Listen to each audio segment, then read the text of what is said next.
Hey everyone, it's your host Marcus Norman of the Incredible Gentleman Style Podcast Show. And today we are going to be talking about franchising, but not just any franchising. I have a veteran here, Mr. Max Emma, and his extensive experience in the franchise world is profound and legend.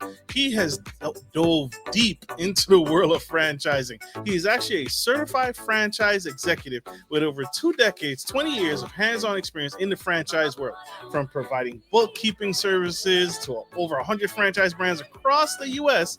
and building his own bookkeeping franchise, he is here on the Gentleman Style Podcast Show to debunk some myths and help us understand what is it all about. What's this franchise this, franchise that, how it can help you take your life to the next level. So without further ado, I can't hold this man back any further. Help me welcome to the stage the incredible Mr. Max Emma.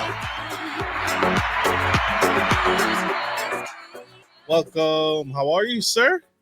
I'm good, Marcus. Great to be here. Thank you for having me. Thank you for being here. It is truly an honor to host you today, and just an honor to just you are making time to share space with us and share wisdom and insight. You have knowledge, sir. You have some profound knowledge into the world of franchising. And so I wanted to start with this curveball. What is your origin story that brought you to and made you the man you are today?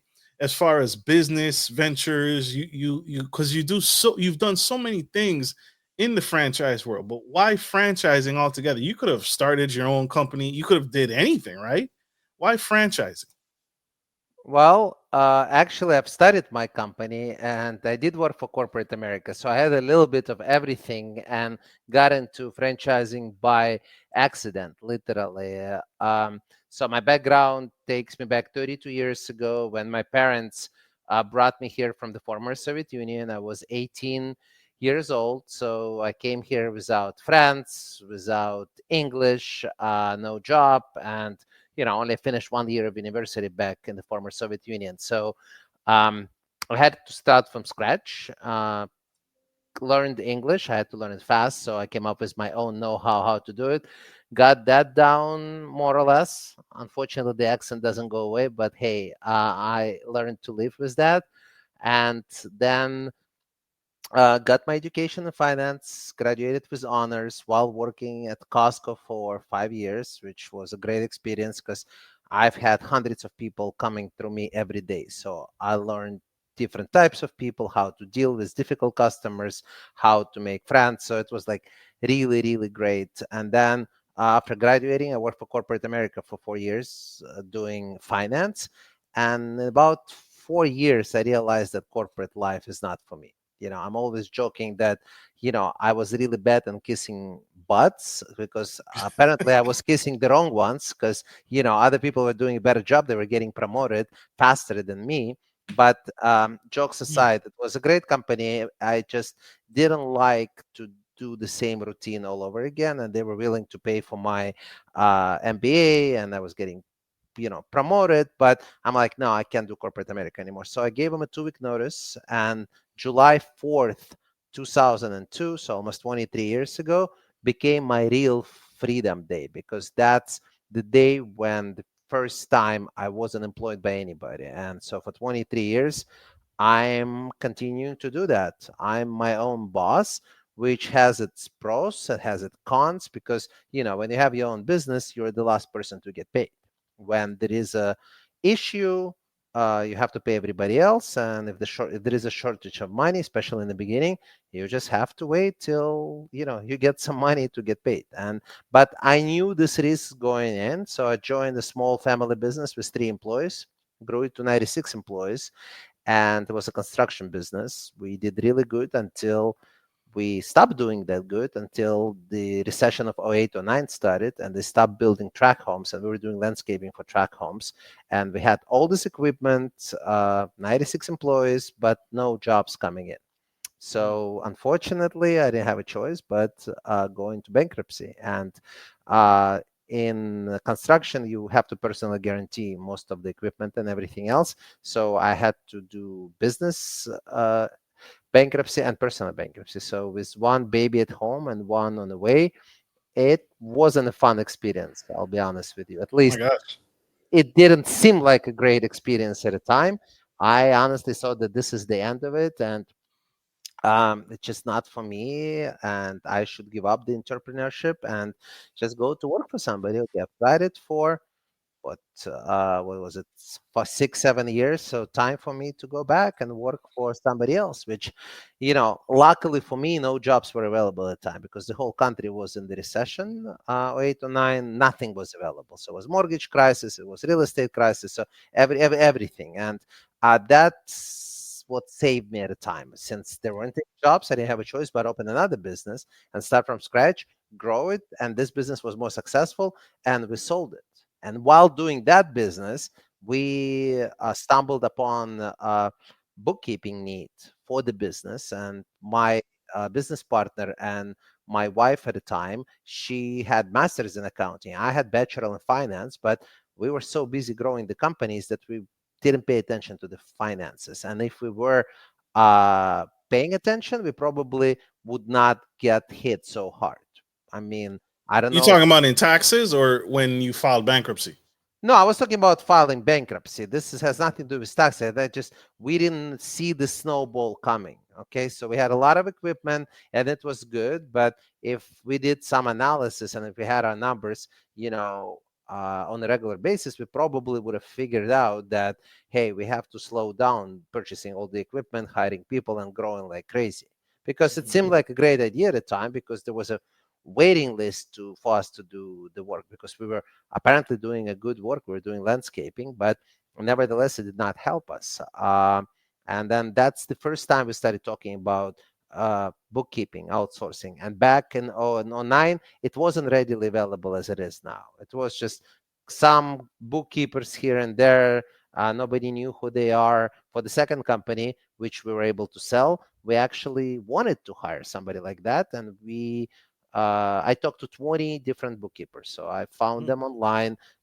Bear in mind, that was 2011, that 2011. So back then internet wasn't what it is now, so I found who I could find, and some people did not return my calls, some people showed up, but for exactly same scope of work, we got quotes from $200 to $2,000 for exactly same scope of work, which, I knew at the time, is my finance background, it's not healthy. You cannot have the difference that big, you know 200 to 400, get it. For 200 to 600, maybe. But 200 to 2000 for exactly the same scope of work, it's not healthy. And that's when we decided we are going in. And we created bookkeeping. That's bookkeeping with an X. And that became our accounting company, and eventually sold the other business and started doing bookkeeping full time. And that brought us to franchising by X, and we started servicing one of the franchises. And the one, two, three, one at a time, more and more. And then being around franchisors, I always was saying I want to be like them when I grow up. And So, I guess I grew up at some point and started my own franchise. so the bookkeeping company was not a franchise. You made it into one. Yes, absolutely. It was just, the typical American dream. We started from the garage. Okay. I was getting the work while running the other business, which was landscape maintenance. And my wife was doing the work with the 1 year old baby at home, and, 6 year old running around. So that was literally we were doing out of the garage. But eventually we hired our first employee who was coming to our house. And, so there are funny stories about that because our nanny at the time, she didn't speak any English, only spoke Russian, and our employee was in shock because an old lady was trying to speak to her in a foreign language and trying to tell her, and so she was thinking something is going on, but all she was trying to do is to feed her. Okay, Right. that was all it is, because it's in a culture. But then we got the office and started growing the company. No, it wasn't a franchise. Honestly, Marcus, I had no idea what franchising was when I started doing that. I mean, I thought McDonald's was the first franchise. It was later, when I got my education in franchising, I went back to school for that. When I had the experience, I learned that it started 100 years before McDonald's. So franchising was an opportunity for you, but the business, you saw the opportunity. You saw the what attracted you to bookkeeping? Was it your degree and your experience? that you had your because you said you're highly educated, and so what attracted you specifically to bookkeeping? Because you had a construction business, you had another venture, you had numerous businesses that you could have started. What is it specifically that attracted you to bookkeeping? Just the revenue, the simplicity of it, like how simple it is, or that so many other businesses were messing up the like you did. You said had we had the analysis, we would have probably not even have to go through bankruptcy and all of that. What was it exactly that attracted you to So highly educated, it's an overstatement. So my business partner, who's now my Elena Emma, who's now my ex-wife, but she's still, a co-founder. She's still part of the business. So we still are running it together. So she has a PhD, which she's now applying, and all our employees and franchisees are actually getting executive coaching for a year. And she's also doing it for companies like PepsiCo and other companies, but our franchisees and our employees getting it for free. Uh, so thank you for the compliment. I'll take it for highly educated. But look, I got my bachelor degree, and then life was my education, and then I came back to school to learn more about franchising when I understood this is my life now. But what uh, why we went into bookkeeping? Because there it? was Yes, a sir. need. Because there was a demand, but there wasn't enough supply. Like right now, I'm reading our business plan when we started bookkeeping, and it's funny. It seemed like a lot of companies somehow stole our business plan, and I know they didn't, and copied exactly that we put in the business plan. So when we were doing it, the industry was super fragmented. There weren't any, maybe literally two or three big players in the market.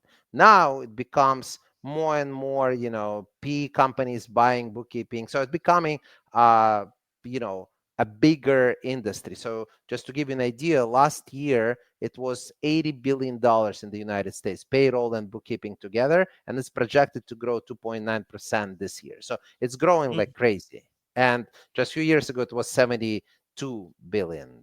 Okay, so it is growing, it is huge, and like literally, I'm going to the old business plan just for the fun. I mean, I have a printed copy. Like literally, we saw it 2-3 years before it was coming. incredible. We couldn't do everything that we were planning because we were financing it ourselves in the beginning. So it would be great if we had some money. But now there are bookkeeping company that have a valuation of $100 million. Okay, well, actually there is more than that because they got $100 million from Jeff Bezos. So I think the valuation goes to $1 billion. A bookkeeping company. I wish Jeff talked to us. I mean, I would be more than willing to get financed by him. But look, jokes aside, that's literally what we saw coming, and it did. How did you learn bookkeeping? How did you go back to school? Is it your co-founder, your other partner in the business that learned bookkeeping code and all of that? Well, How did you learn? Well, she had masters in accounting. So when you have Okay. masters in accounting, you can probably do bookkeeping. But and I never done bookkeeping for this company. When we found it, I was immediately, I took on the CEO role and business development. So I I didn't do bookkeeping for a day. Honestly, Marcus, you don't want me to do your bookkeeping because I'll get bored if you put me in front of the computer. I'm gonna be really annoying and not pleasant. So I need to be out. I need to be talking to people. I need to be talking to wonderful people like you and clients and potential partners, employees. I'm enjoying doing that. Sitting in the office, it's not for me. Maybe that's the reason why I left corporate America. One of the reasons. Okay, and I learned over the years that everybody has to do what they're good at, trying to change yourself. I have a couple team members who are my right hands, like director of accounting, director of operations. I'm jokingly saying, well, would you ladies like to do some sales? And they're like, Max, we're gonna quit tomorrow if you put us in front of Mm, people. They don't want to do it. They're like, absolutely, they're frightened to talk to people, but they're so good in what they do. They're wonderful, but it's not for them. And I'm totally fine for with this. So that's why God, I mean, not that's why, but God made us all different, and I learned to embrace it instead of changing myself. Absolutely. So why not stay? This is a mindset question. Why not stay a business instead of franchising? Why did you guys decide, or who decided to turn it into a franchise bookkeeping company instead of just growing and growing clients and your marketing and scaling that way? Why and when did you guys decide to franchise? So your podcast has God in it. So it might very well be God, because I literally woke up with this idea. So it came to me at night that we ought to franchise the business. Again, at the time we were doing bookkeeping for, among regular bookkeeping for local businesses, we're doing bookkeeping for some franchises. And I just enjoyed being in the room with franchisors, because, I am telling this example all the time, and it's absolutely true. I go to a lot of franchise conferences and expos, and it's absolutely normal to go into a room at night, into the bar, and see two franchisors of two competing franchises. Each has over 3,000 units, talking to each other, having a drink. They fighting for the same clientele who buy the franchise. They're going for the same type of employees. Okay, they're going for the same end users, but they are friends because they believe in abundance. They believe there is enough work for everybody, and I absolutely love that about the industry. Like, I've done it several times, more than several. You walk around the corridor and you see CEO of a company that has, 5,000 units. I mean, smaller than that. You stop them, they stop and they talk to you, and then they give you, hey, here's my cell phone number. If you have any questions, text me. Mhm. Where do you see that? I mean, I'm way smaller than them. So people like to help. So franchising by itself is a beast of its own in a good way. So that's what I like about franchising. But I literally came up with this idea at night. I'm like, hey, uh, it's still a need in the local markets, but a lot of our competition in the local market still not sophisticated enough. I mean, you're not going to believe it, but there are some bookkeepers that still don't have website, and this is 2025. I believe it. Okay, uh because they're so busy. They are the doers. They know how to do bookkeeping. I'm sure they're great at it, but they pretty much bought themselves a job. I mean, not bought themselves, they got in one client, two clients, five clients, and then this is it. They get to the limit, and they're like, don't have days off, they're working, they're making good money, but that's not the business, because as soon as they go on vacation, the job is piling up, and then they come back and they have to do the work again. So this is not the business. When I sell franchises right now to our franchisees and I talk to them, I'm like, don't buy yourself a job.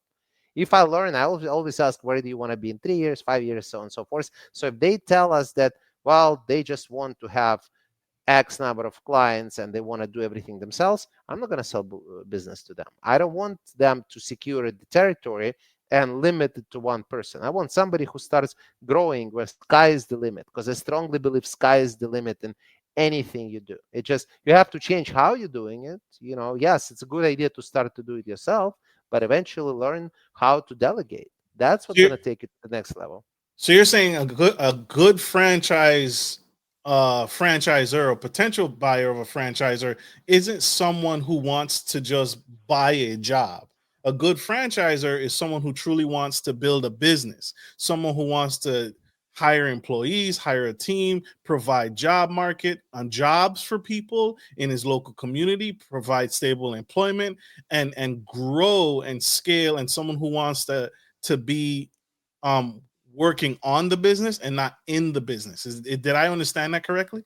Yes, a good franchisee is exactly like you described. The only portion that I'm not going to agree 100%, for example, what bookkeeping is doing, we are offering staff for our franchisees. So if they don't want to hire people and manage the staff, we provide them employees. Really? So we train them, we give it to them. They still have to manage them, but these employees are not in the local market. So that's the only thing I would disagree that they don't have to provide the jobs in the local market to be successful, but yes, they have to service local market providing bookkeeping services. So if they want to hire, we have one franchisee who is super successful. She wants to hire local people because she just tells me, Max, I want to have somebody in the office. I want to talk to somebody. I'm tired of Zoom, and I don't blame her. I mean, this is no, this is her prerogative, and she can do it, and I absolutely respect that. But there are some people that like, hey, I don't want to, find a bigger office, manage the employees, deal with the state laws and all the employment and, meal breaks and all of this beautiful stuff. So fine, if that's the case, we're going to help you to find, employees. Absolutely. What other perks or what other benefits are there to buying this franchise? What other perks and benefits? Because I think that's important, right? Because that's a big obstacle right there. I have to find employees. I got to train the staff. I got to get them up to speed. I got to teach them the systems, the software, and then I have to have the ability to teach them bookkeeping and what bookkeeping, and train them, so to speak. Right? There's, your partner has a degree in accounting, so she could do it all, but for those that, maybe coming in at the ground level, that's a lot to do for a business owner. So what other perks besides providing a team to start with that you do? Well, I mean, you can actually scale the business. That's what's going to get you to the next level. And look, I'm not only selling my own franchises. So this is two legs of a stool. The corporate bookkeeping business, which we still run, and we have clients in all 50 states and over 100 franchise brands that we do bookkeeping for. We sell bookkeeping franchises, but I guess I can't stop at what I have now. I'm always thinking, what's next? We realize that a lot of people are underserved because if they're not a good match for bookkeeping franchise, because look, accounting is not for everybody. If you hate numbers, then I don't care how much education we provide, and we provide a lot of it.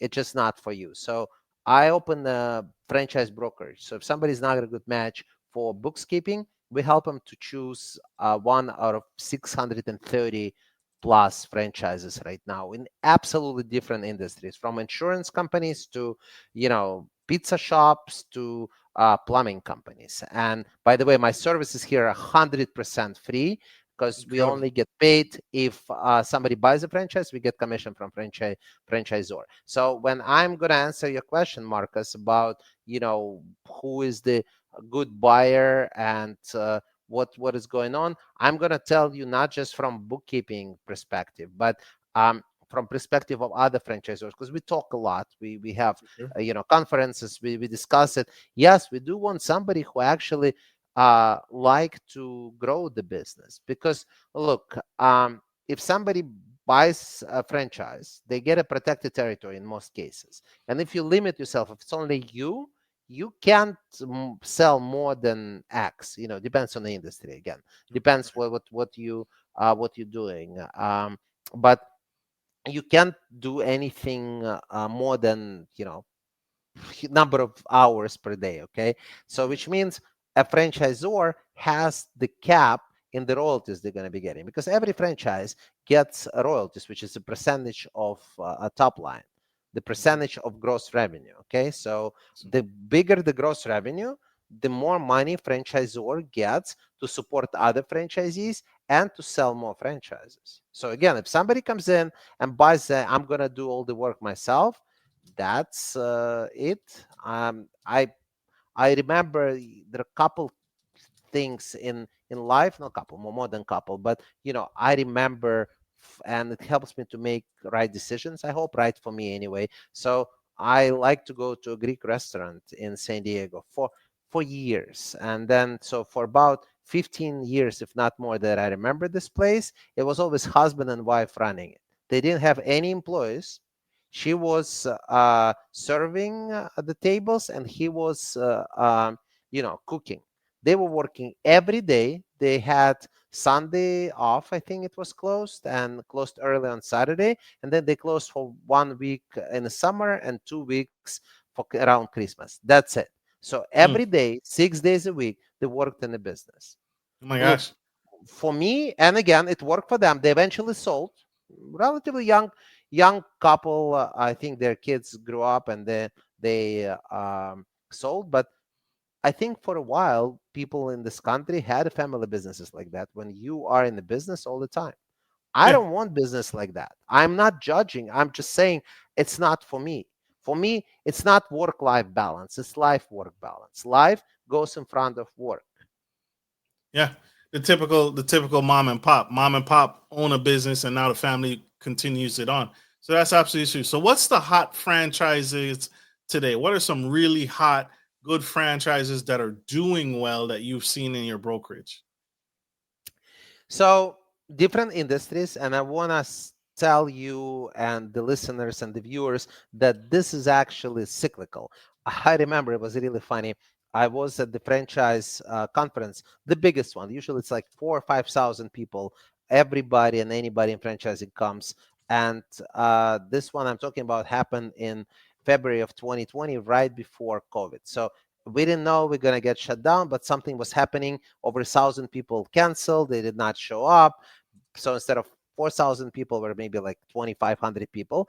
The hottest topic and the hottest franchise was fitness. Everybody was saying, well, you have to be an idiot not to be a fitness franchise. This is it. This is how you're going to make money. Everybody was talking about it. Fitness Just franchises? fitness, it was super hot. Everybody was Really? people. Oh, they were making money. There was like a demand, and then COVID happened. And guess what? We all know what happened. The big guys, they stayed. They became even stronger. They acquired other ones, and they were able to create online classes. Started, teaching people online. But the smaller guys who were just getting into it, they suffered, and a lot of them closed the doors, or rather never opened, because I'm talking about the new franchise. Well, we just finished all the documents, we're going in, this is the plan.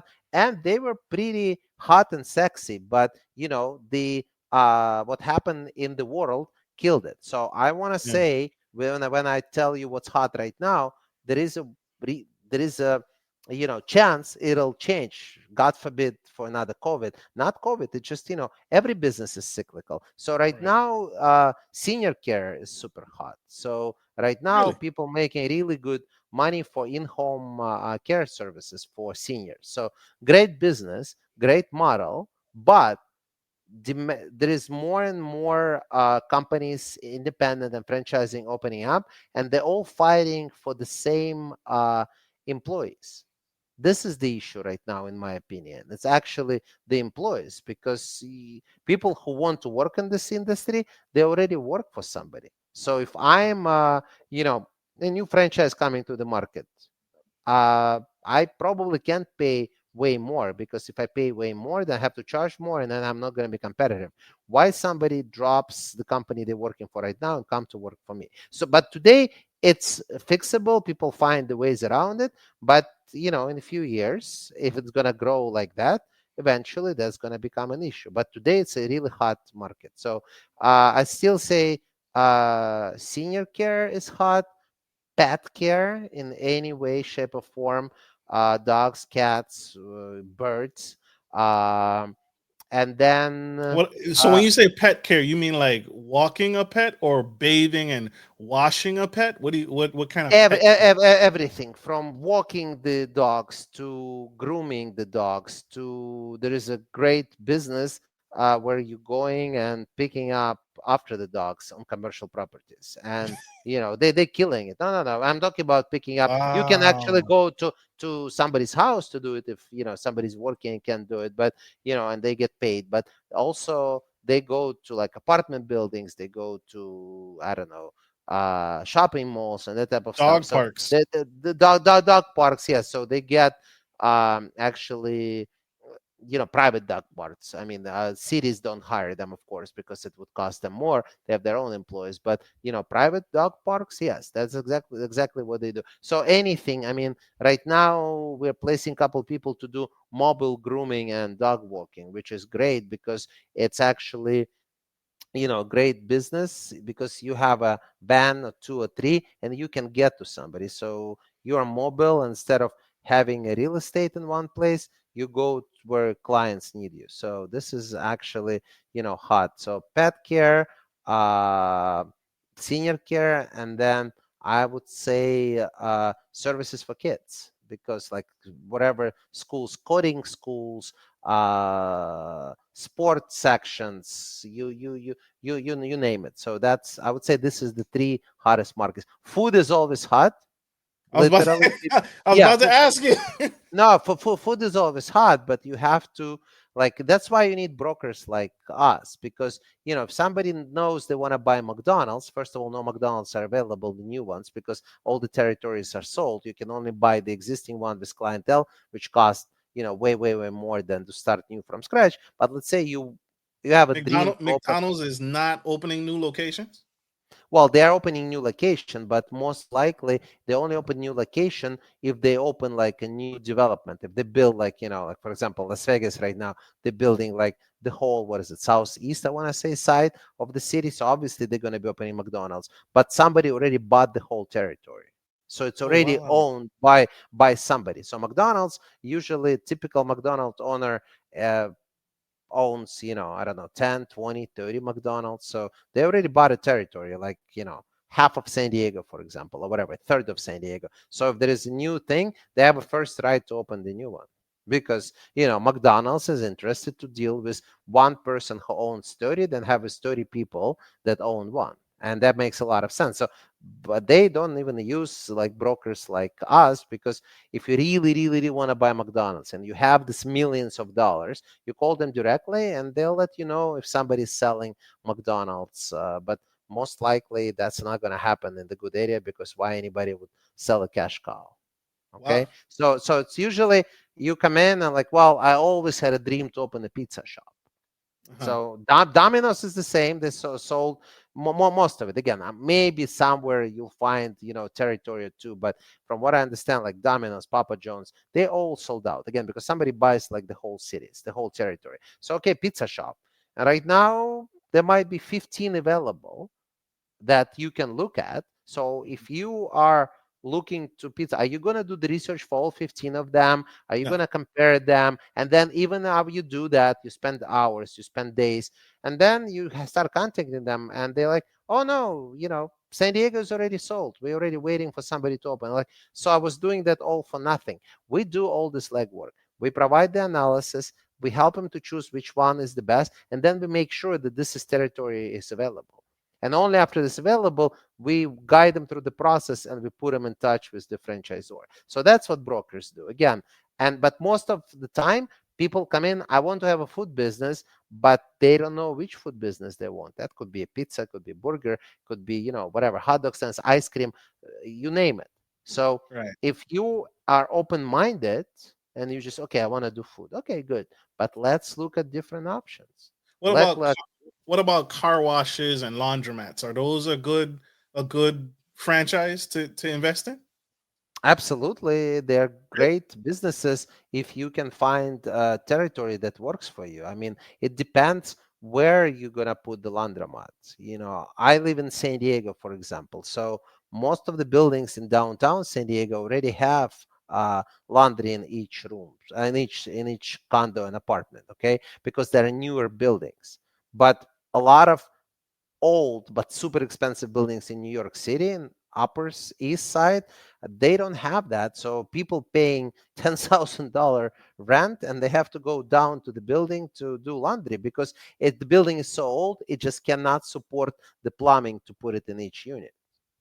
That And makes sense. people know that they pay all this money. Again, new buildings, of course, the remodel buildings, when you buy, yes, but a lot of apartments don't support that. So their laundromat would be good, unless there are 10 on the block, and there are not going to be 10. But if there are, so again, finding the right territory. Right. Right. So Super. you asked me about the business. Dry cleaning was super hot at some point. Then COVID happened. Everybody stopped working from home. I mean, started working from home. They don't Guess need what? dry cleaning. The dry cleaning businesses, like right now, they're not on every corner like used to be.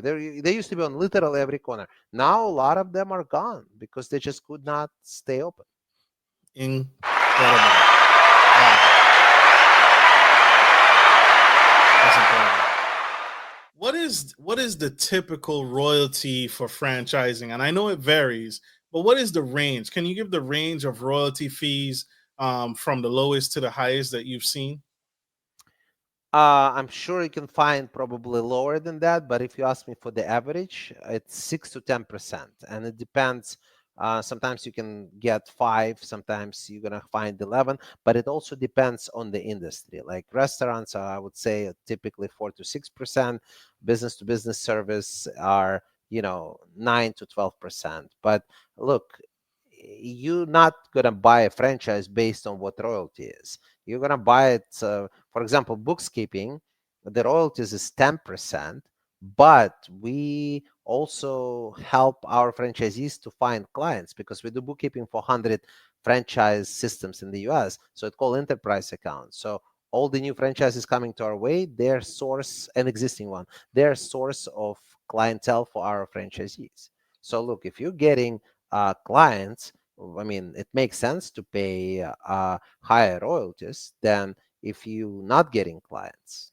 Okay, I re- so that's why you have to look at the whole picture. Yeah, it's not just one thing. You have to analyze, the entire thing. The FTD, the franchise development document, the one that you get before you decide to buy, is on average couple hundred pages. I mean, if you don't know how to read it, good luck, because it's huge and it has a lot of stuff. Some stuff is legal and is like blah blah blah blah, but a lot of stuff super important. If you don't know where to look, you're gonna miss important things. Absolutely. So pay attention to what you get for your franchise fee because what you're saying makes sense, right?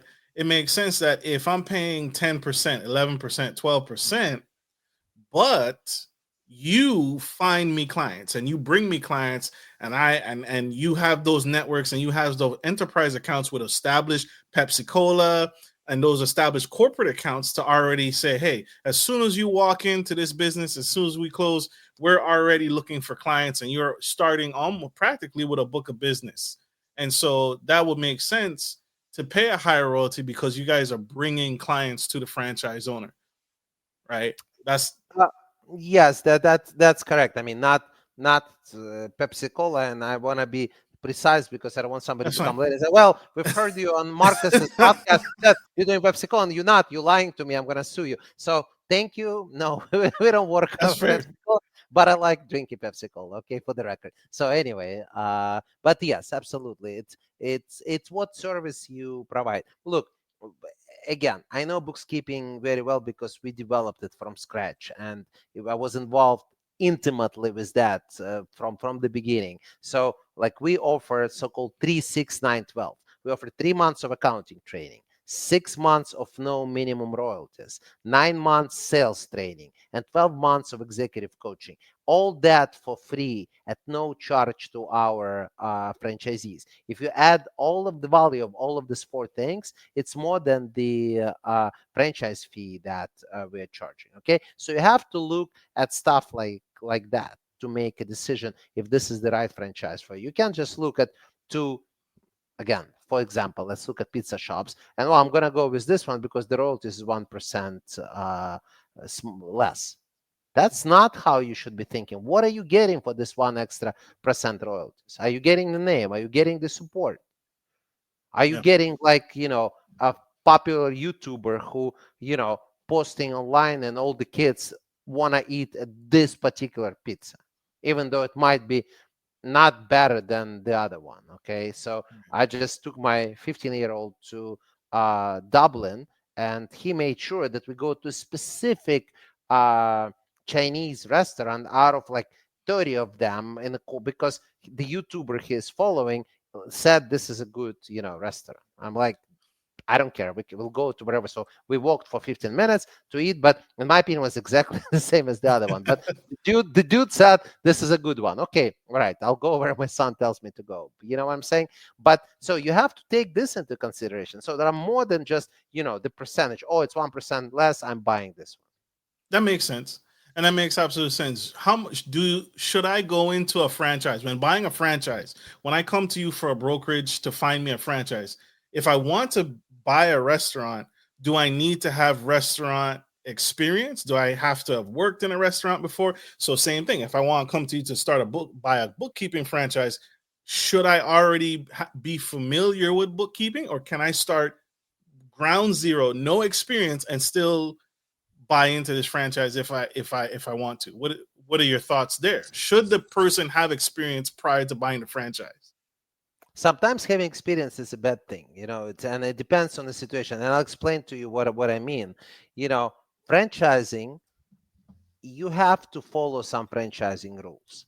When we get somebody who comes in and just tells, son, let me tell you how I'm going to run your business, then that's probably not a good franchisee. Okay. And I don't care how many years of experience they have to listen how we are proposing them to do it. Okay. So we always open to suggestions. We always open to changes. We always listen, and we actually making changes listening to our franchisees. But I want to make sure that we are on the same page how we're running the business. I'll give you a great example. So right now, we just sold a franchise to somebody in Wichita, Kansas, and he's going to training in a few weeks. He's a CPA with franchising experience. Okay, so he can probably teach all of our franchisees how to do bookkeeping for franchising, but he needs help in sales and business development. And we talked about it before we signed the agreement. I'm like, look, when you come to class, there's going to be other people who don't have it. So let us do our thing. Don't say, well, there is a better way of doing it. You can share it with us and maybe we'll implement it for the whole system. And he's totally fine with it. He's like, Max, this is not going to be an issue because I want to know how people are doing it, because I was stuck in my, world, and I was doing it the way I was trained, but maybe there is a better way of doing it. That makes sense. That makes absolute sense. So just because you don't need to, and like you said, experience can be a bad thing. So that's super super important. And Marcus, I wanted to mention one more thing, which is, in addition to what you said, um, if you are a good cook, if you have the best recipe of pizza, doesn't mean that restaurant business is for you. I want to make it very, very clear. You can make the best pizza at home and your friends and family, they're absolutely loving it. But it's one thing to cook one big pizza for dinner. It's another one to cook 100 pizzas in an hour that have to come out exactly the same, with the same number of pepperonis, same temperature.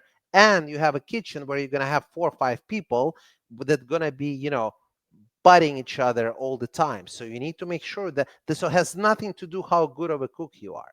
I'm going to argue that you can be a great restaurant owner, restaurant franchise owner, and don't know how to cook, because you're not going to sell your grandmother's pizza recipe at the pizza shop. It has to be exactly what they tell you. You can come up with your own recipe and say, well, I'm going to do my grandma's favorite recipe. They're not going to allow you to do that. Right.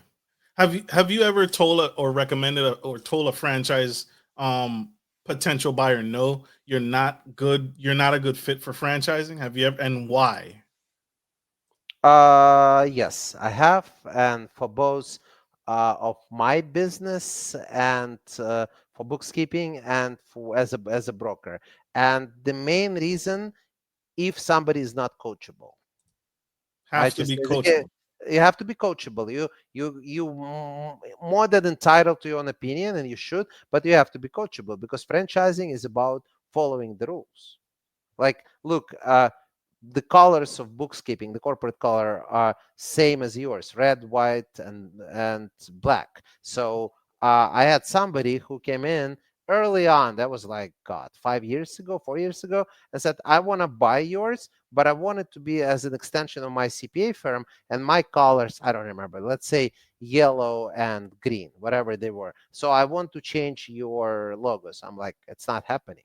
Our logos, our trademarks, everything is red, white, and black. That's what the logos are. So I'm not going to let you to change it because you want it. Like, well, then we're not going to make a deal. So you're going to turn me down? I'm like, yep, Wow. yep. I'm Wow. going to turn it down, because look, you have to follow some rules. Right. For example, bookkeeping. And look, again, I'm using bookkeeping because I know it very well. But in any industry, let's talk about McDonald's. They're not going to let you sell pizza in McDonald's, even if you have a line of people asking for it, because this is not a typical, that they don't sell pizza. And everybody's fine with that. If you want to have a restaurant that sell everything, then there are franchises like that allow you to actually, have different stuff, but again, you have to follow the recipe, or open one restaurant and call it burger, pizza, hot dog by Max, and then sell whatever the hell you want. I mean, no restaurant, no franchise will allow you to sell Pepsi products if they have an agreement with Coke. They will not allow you to, and then the other way around. Yes, sir. Yes, sir. So that's the example I would give you. I appreciate that example. Some people will argue that real estate is the path to financial freedom and wealth.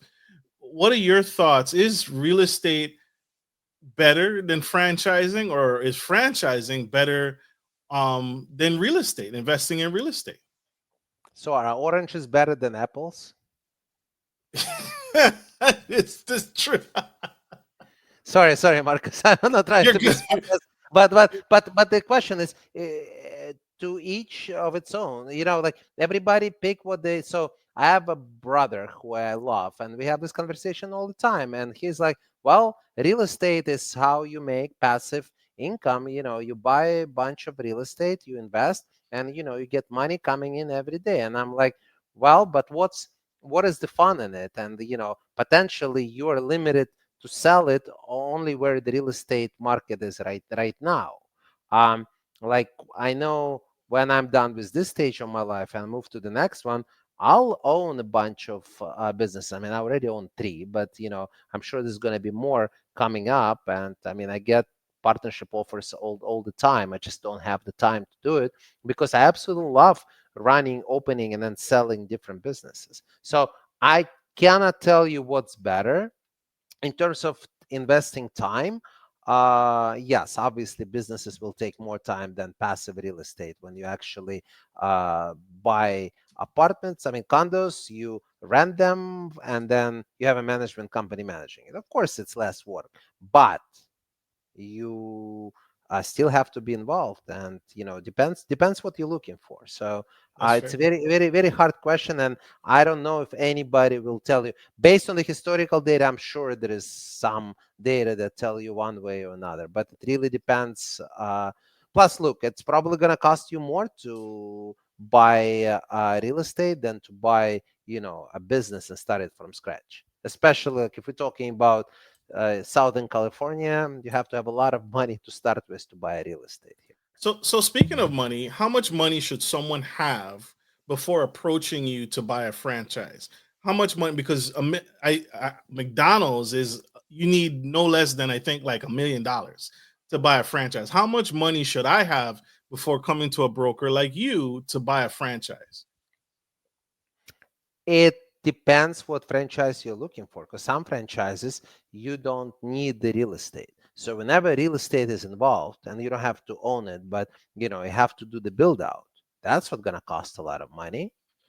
So if you buy a restaurant, I mean, forget about McDonald's. I mean, the way, it's pretty expensive to build one, and you have to have a real estate and everything. Even a small, sandwich shop, you have to do the build out. You have to build the kitchen. You have to buy the equipment. You have to have the tables to the corporate color, the freezers, blah blah blah, everything. So that's gonna cost you money. If you buying insurance business or bookkeeping business, you don't need to have an office. So there is no real estate involved. You can run it from home.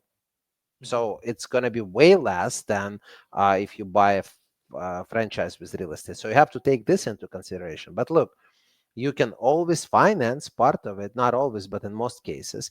A lot of franchises are part of Small Business Administration program, SBA, so they're eligible for the loans, and the government is helping people to have the money to open their business. And it's easier to get it because government is encouraging people to buy franchises. Not every franchise is eligible, so that's also where we come in and say, hey, this one is SBA certified, the other one is not SBA certified, and you have to take it in consideration. It's just like when bookkeeping was going through certification, I have to provide a lot of documents to qualify for that.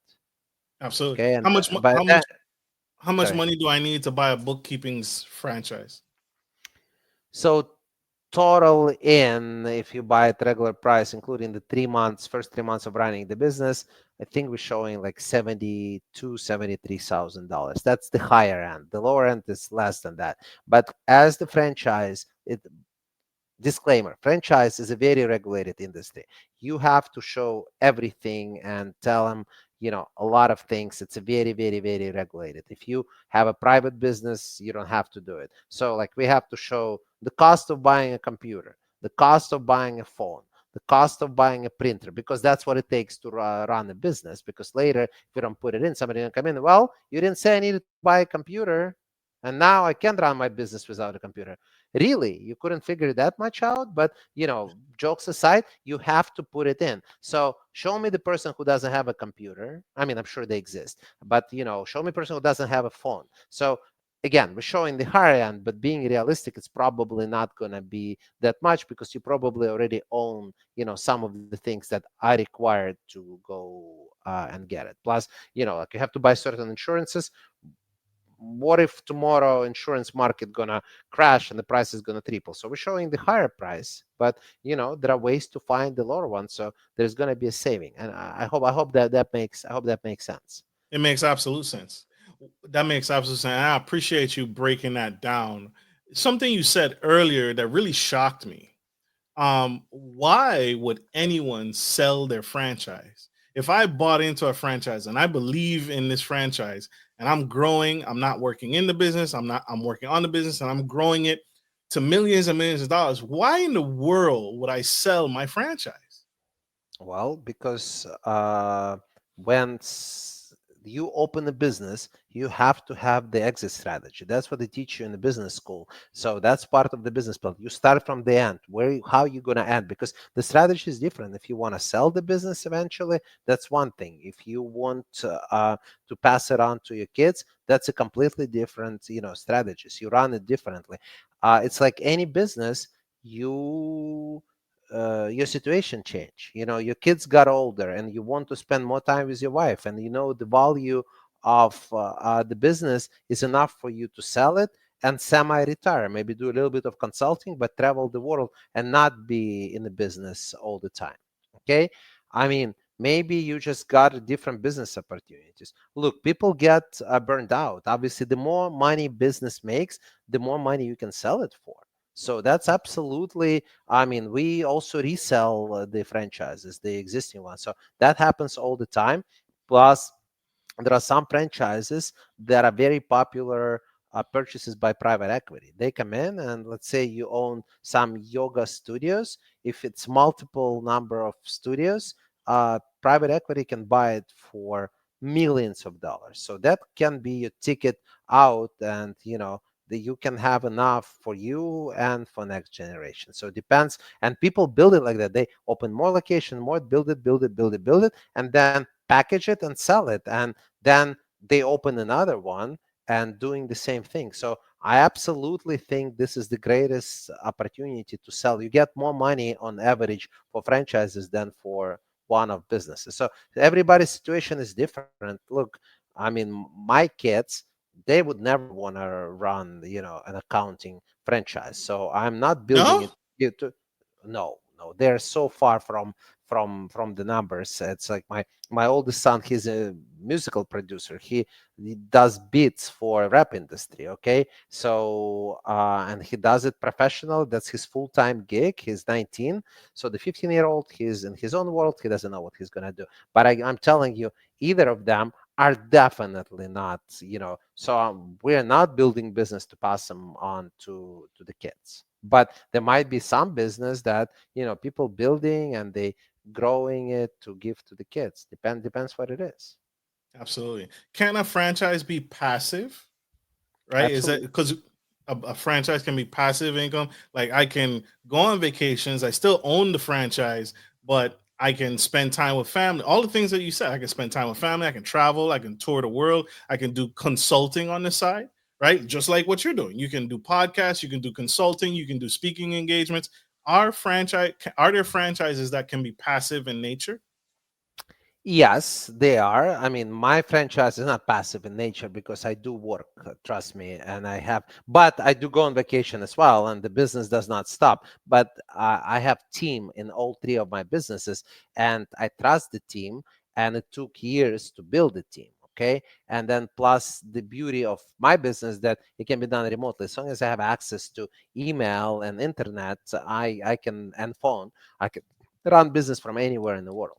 Like we have offices in multiple countries. Between three of my business, I have employees in 10 countries. Okay, so I do travel a lot. Okay, plus, I love to travel personally, and my kids live in different cities, so I'm seeing them all the time. Okay, so I'm available.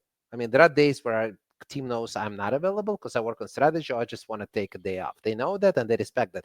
But most of the time, hey, they have questions, I'm right here. So, but to answer your question, absolutely, there are passive franchises, passive income franchises, and there are semi-passive. But to build it, you need to be there. So it's not like you buy it and it just starts making money on its own. You have to get it to a certain level, and then absolutely it's passive or semi-passive. But look, if your GM left tomorrow and you don't have a succession plan, just tells you, I'm no longer want to work for you. That's it. I quit for whatever reason. Can you guarantee you get this person forever? Of course not. So either you have to have a plan B, or you have to be ready to stop what you're doing and jump into that and run to save the business. Because if you don't, you're going to lose everything. That makes sense. That makes perfect sense. This has been an incredible conversation. Mr. Max Imayar, spilling the tea on the Gentleman Style Podcast show. This is epic. Sir, you have shared so many nuggets, so much wisdom, so much insight on this episode today. If you had one more nugget in the hat, one more thing to say to that young boy, that young girl who's thinking about business and they don't know where to start, what would you say to them? You've dropped nuggets galore this episode, but if you had one more in the hat, what would you say to them right now watching? Don't be afraid. You can always only connect dots backwards. So you're not going to know what's going to happen. Sometimes you have opportunity in front of you, like, nah, that's not for me. There is no way you know if it's for you or not. You're not going to know until you actually go and try it. So, like me personally, I open every door that in front of me. So I'll see a door, I'll see what's inside. I might not go inside, but I'll see what's inside, because I'm not going to regret later on that this is not opportunity I didn't take. Okay, so I just tell the young kids, just look, be open to different possibilities, because that can bring you to different avenues that you don't even think about. That's true. And how can people connect with you? How can people find you and book a consultation for either your brokerage company or buying a franchise? So the best way to do it is to go on my website. It's called Franchise with Max, franchisewithmax.com. And you choose if you want the bookkeeping for your business, if you want to look at the accounting franchise, or if you're looking into buying a franchise not related to accounting. And then you'll get to somebody from my team, but eventually you'll get to me. So anybody who comes to any of the three businesses eventually does talk to me. I'm, the one people end up talking. I just need to know what we're talking about, because that's different teams of people. And if I can help, I absolutely will. As I said, for the brokerage, if you don't end up buying, I get zero. But I go one step further. I do share part of my commission with the candidates and who buy franchise, and also I'm paying for 9 months of their sales training. So we do that for bookkeeping franchisees, and I'm like, you know what? I want to do the same thing for the people who end up buying. I don't care what franchise you buy. That's a $5,000 value. I'm actually paying that out of my own pocket, because I want you to be successful. I want you to run the business, be successful, and hey, look, in a year or two, come back and I'll sell you another franchise or not. Wow. Wow. He's putting money back in your pocket, y'all. That's incredible. Connect. For our audio listeners, that's www.franchisewithmax.com. Connect, and get on board. That's all we got, y'all. We got to let this incredible man go. We got to let him. He has many more businesses to start, many more franchises to sell, and many more people to help. Thank you, Mr. Max. I appreciate you spending time and being here. We appreciate you so much. Thank you. I Absolutely. had a blast. Thank you, Marcus. Absolutely. Like we end every show. Take care of your friends, take care of your family, and always, always take care of business. This is Marcus, your favorite gentleman, and Mr. Max Ema signing off. Love you guys. Bye.